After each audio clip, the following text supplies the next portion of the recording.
গাজীপুর এত বড় একটা সিটি কর্পোরেশন, সেই তুলনায় কিন্তু এটা রিসোর্স নাই। কারণ এটা যে পরিমাণ, বাংলাদেশের সবচেয়ে বড় সিটি কর্পোরেশন এটা, নতুন সিটি কর্পোরেশন, প্রচুর কাজ করার বাকি। তো সেই তুলনায় আমাদের সম্পদ ওই পরিমাণ নাই, ঘাটতি আছে আমাদের। আমরা চেষ্টা করবো যত দ্রুত এগুলা মানুষের সুবিধার জন্য যে কাজগুলো আমরা যত তাড়াতাড়ি করতে পারি। আমরা তো কাজ যে করি, আমাদের তো অনেকগুলো পক্ষ আছে।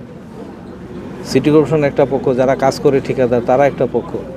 হ্যাঁ, আপনি জানেন যে একটা কাজ মেয়াদ থাকে, তো ঠিকাদারের এটা রাইট থাকে যে এই সময়ের ভিতরে সে শেষ করে। এই সময় শেষ না হওয়া পর্যন্ত আমরা আসলে ওইভাবে চাপ দিতে পারি না।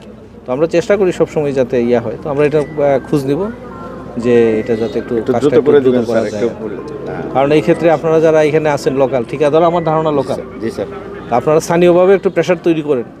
কারণ আমাদের তো যেসব কাজ আমরা টেন্ডার করেছি এইসব কাজে আমাদের ফান্ডের অভাব নেই, যে কাজ করলে আমরা ঠিকাদারের টাকা দিতে পারবো না, বিষয়টা এমন না।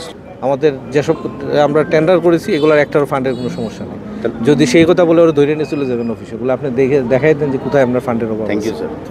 ঠিক আছে, জি স্যার। আমরা যেগুলো টেন্ডার করেছি একটারও ফান্ডের অভাব নেই, যেগুলো ফান্ড নাই এগুলো আমরা টেন্ডার করিনি।